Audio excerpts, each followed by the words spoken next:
Okay, alright. Update po tayo sa info na for today, guys.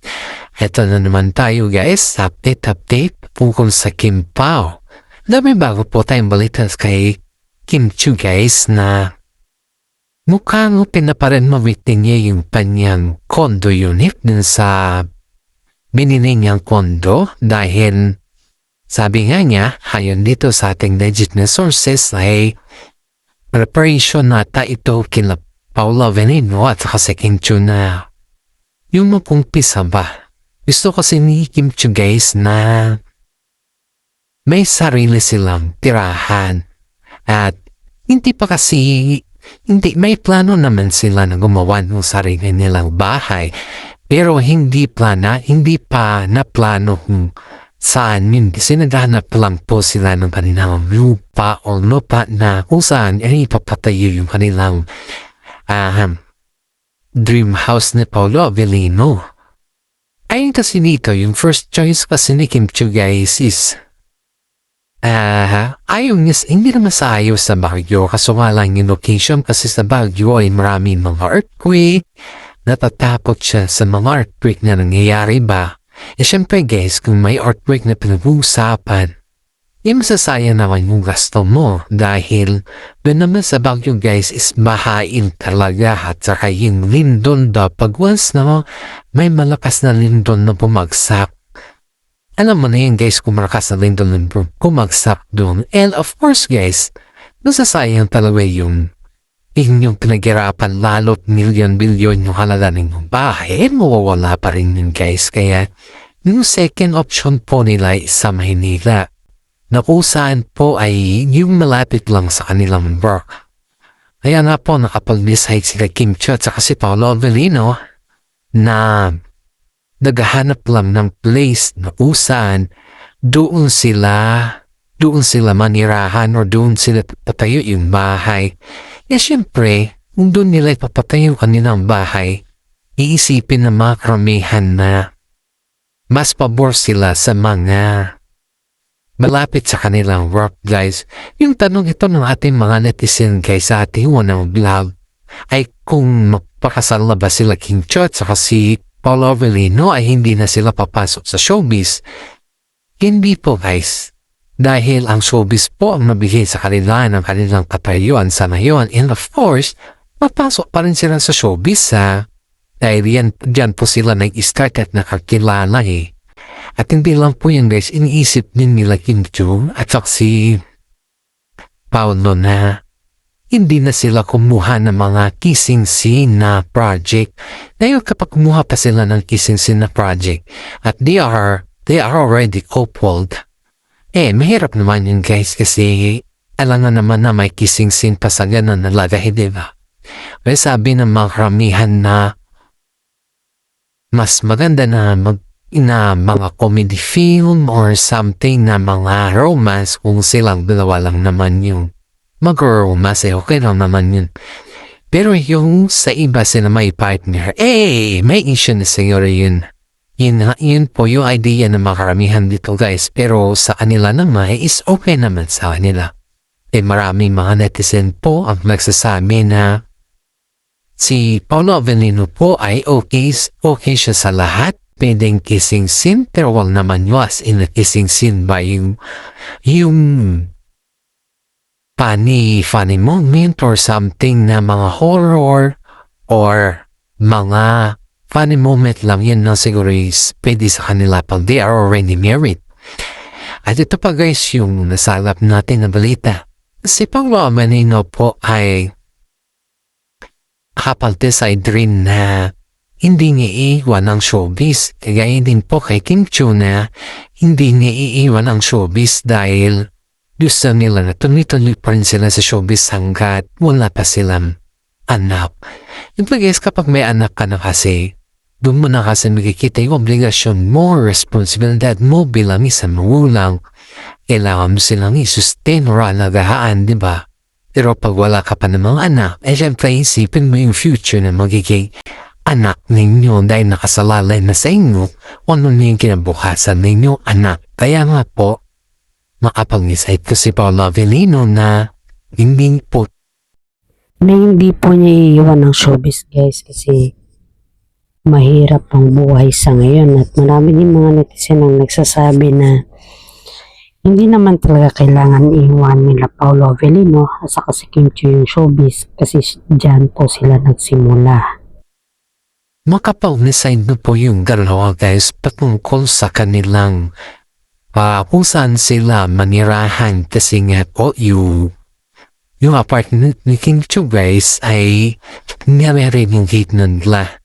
Yun po yung apartment mo kung saan po ay malapit sa kanyang work at marami din mga netizen ang nagsasabi na gusto rin ni Kim Chu magkaroon ng sarili nilang kumbaga guys sarili nilang woman ni Paolo Avellino. Hindi naman sa ayaw ni Kim Chu na nakisalamuan sa kanya sa makisalamuan kay Ate Locke or sa kanya man na dating nakasama pero mas gusto po ni Kim Chu na makasama si Paolo Avellino na imbang sila lang para sa ganun is kumbaga this is masanay siya or para sa ganun is malaman niyo kung ano na yung habit or ano na yung gusto dahil ni Paolo Avellino sa kanya lalong-lalo na yung pag-asikaso kasi number one kasi guys pag kayo ay magkasama sa isang bahay number one kasi guys is yung asikasuhin mo yung kasama mo hindi na yung boyfriend girlfriend pa lang kayo iba na kasi yung ganun guys dapat nandun tayo sa level na asikasuhin mo na yung kasama mo. Kaya yung gusto ni King Chu ay siya na yung makasikaso kay Paolo Avellino.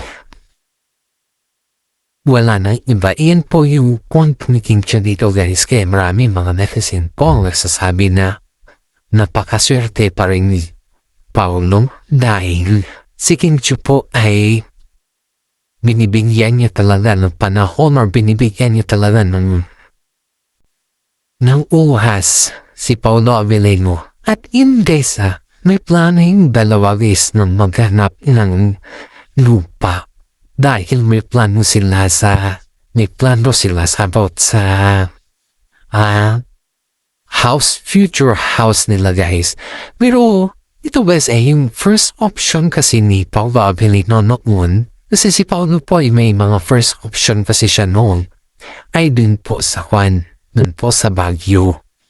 Pero dahil nga po bahay ng Baguio at saka nakakatakot sa mga earthquake, ay iniba po nila yung kanilang second option. Yung second option po nila is sa Maynila. Pero ang plano kasi guys sa Maynila is maganap muna sila ng bahay o maganap muna sila ng magagawis is yung matitirahan para sa ganun ay makapag-decide sila kung saan or kung ano plano nila ipapatayo dito guys kasi dito kasi option kasi na sa Baguio guys okay yung Baguio ang okay ang Baguio kasi nandun lahat mo fresh air nandun lahat pero ang problema kasi sa Baguio is pag dumating yung time na lindol pa puno kasi ang Baguio sa lindol guys. Ang maganda sa Baguio is nakakalanghap ka ng mga fresh air yun maganda. Natatagal talaga yung buhay mo doon. Kasi puro fresh air yun nandun eh. Mundo kasi yun sa Baguio. Pero yung pagdating sa mga disaster, parang lugi kasi doon. Lugi ka mo kasi nga sa typhoon pa lang guys, sa typhoon pa lang yan. May mga lugar kasi sa Baguio na binabahatin. May lugar din doon na prone talaga sa earthquake. Yun yung number one na nakakatakot sa Baguio kasi nga it's a mountain, surrounded yan ng mountain talaga yung Baguio. Daan mo pa lang doon sa Baguio is alam mo na yan yung risky kasi doon sa Baguio. Pero pagdating sa mga fresh air, maganda doon. Ayan na sabi ni King Chu na pag sa Baguio summer maganda pero yung kamanirahan yun yung mahirap kasi prone talaga dun. Kaya naghanapan sila ng space sa Maynila na kung saan malapit sa kanilang work. Para sa ganun guys is hindi sila mahirapan. Pwede rin sila kumuha sa Baguio, pero hindi dun sila maninirahan, kundi kami lang rest house. May dalawang option na po sila sa yung retirement nila sa showbiz kasi bumili po sila, gusto na lang pumili ng lupa na malapit sa beach. At dun po sila papatayo ng dream house na yung rest house guys. Kasi yung rest house kasi kapag nasobrahan ka ng trabaho, kapag gusto mo magpahinga, normal. Siyempre, kapag may tanda na gusto mong pahinga kasama yung pamilya mo, kasama yung mga barkada mo, or kung makikitil ka, magre-relax, at least may sarili ka ng rest house, diba? Yan yung pinakamaganda dyan, yung may sarili ka ng rest house. Yun yung gusto nila Paolo Abilino na may sarili silang rest house. Dahil hindi naman habang buhay guys na nasa showbiz sila. Habang wala pa silang anak, ang pinag-iisipan nila ngayon is yung makapagplano or makapagpundar sa kanilang future. Kasi yung pagpundar kasi guys, na habang wala pa kayo anak, ay iyon ito enjoy everything muna. Enjoy mo yung lahat-lahat. Para sa ganon is, pag nakaready na kayo na ready na magkaroon ng pamilya, at yun, may magagamit kayo, diba? At saka practical na yung buhay ngayon. Hindi na uso yung sabihin natin na ganito, ganyan, basta important. Hindi na yan uso. Ang uso sa ngayon is yung ang future niyo talaga yun yung uso sa ngayon guys.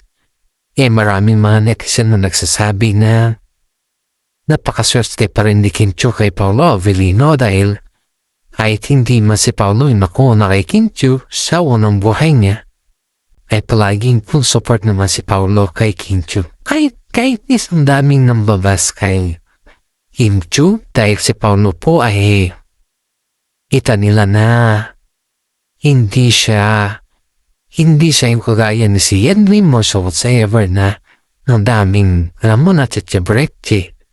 Si Paolo po ay napakasimple lang niya at saka mabait na tao. So pero lumaki siya sa simpleng pamilya lang.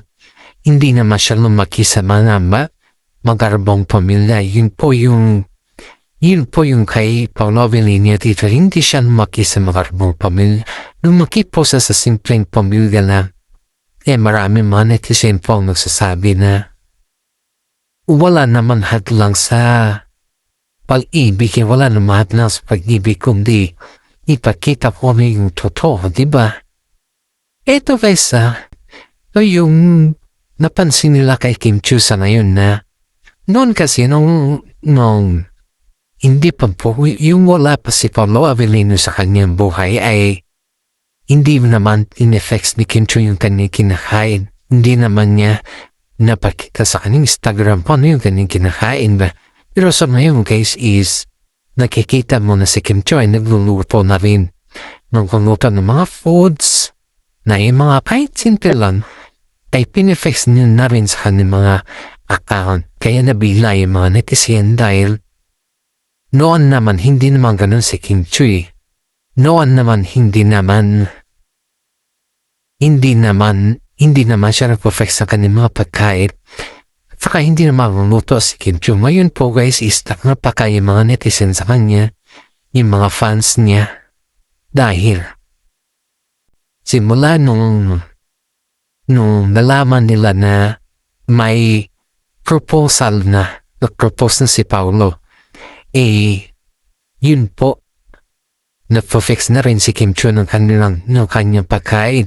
Pero in fairness guys yung may ambush interview kasi kay Paolo guys, hindi sana malaman na nga po publiko ito kung wala yung hindi nagkaroon na ambush interview si Paolo guys. Ito kasi nangyari dito guys.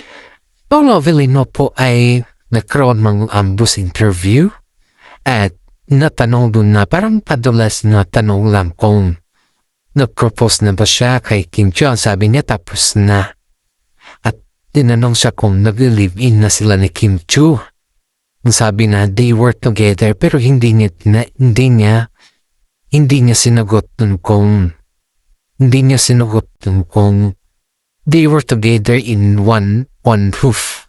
Hindi niya sinagot dun guys. Kundi sinabi niya lang dito guys, they were together. Hindi natin alam kung they were together eating or they were together going outside. Kasing dami kasi meaning they were together guys. Hindi niya naman kasi nilaborate dun na magkasama na sila. Pero yung point ng mga Kim Pao tambalan guys is nasa isang bubong na sila kasi pinaparenovate na ni Kim Chiu yung apartment ni. Ewan lang natin guys kasi pag renovation kasi guys sa isang apartment ibig sabihin yan doon muna sila mag-stay habang wala pa sila nahanap na lupa sa kanilang dream house. Siyempre guys, yung dream house kasi guys is hindi yan nag-isa lang magpano. Dapat dalawa sila magplano.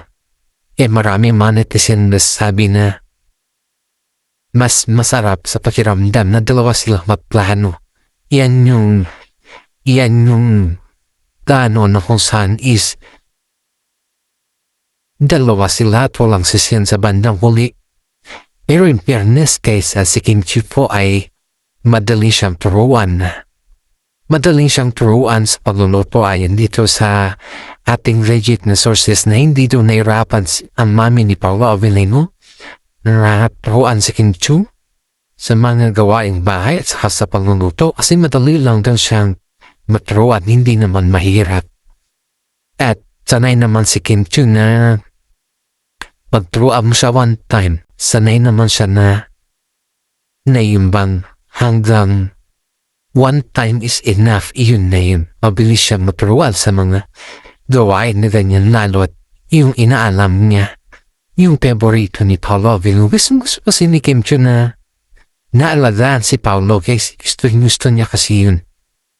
Kasi si Paolo kasi is yung kailangan niya yung may mag-aaruga sa kanya. Kailangan niya pa rin yung nandyan palagi yung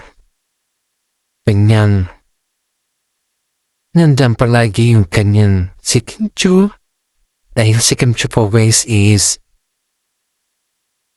alam niya kung paano niya ilagaan si Paolo dahil kahit magti 3 years pa lang sila guys, alam niya kung ano yung kwan ni Paolo. Alam niya lahat yun. Dahil kitang-kita mo dito guys yung sinasabi na napakabait ni Kim Chiu kay Paolo Avellino. Kaya nga po, no-full kagad si Paolo kay Kim Chiu. Kaya nga po, balak niya talagang simula pa nung sila nagtambal is makikita mo dito yung chemistry nilang dalawa. Dun sa line lang guys, dun nag-start yun eh. Alam kasi ng mga tao, no, mas malakas yung chemistry nila Kim Chiu at si Paolo Avellino dun sa line lang.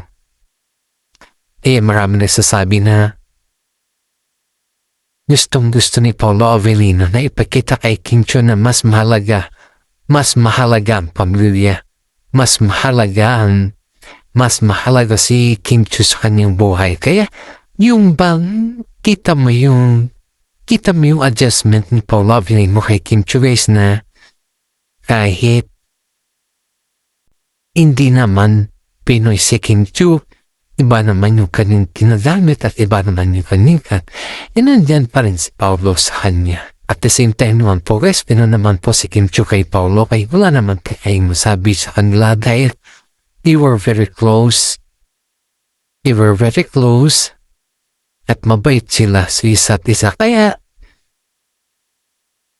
hinabihan din sila na mas maganda pag ipakita ni Kim Chiu sa kanyang sarili na proud siya sa kanyang ginagawa kay Paolo Avellino. Kasi si Kim Chiu guys, kung nakikita natin sa shows na napapasaya siya ng tao, pagdating sa reality, ang dami din niya kasing mga obligasyon niyan.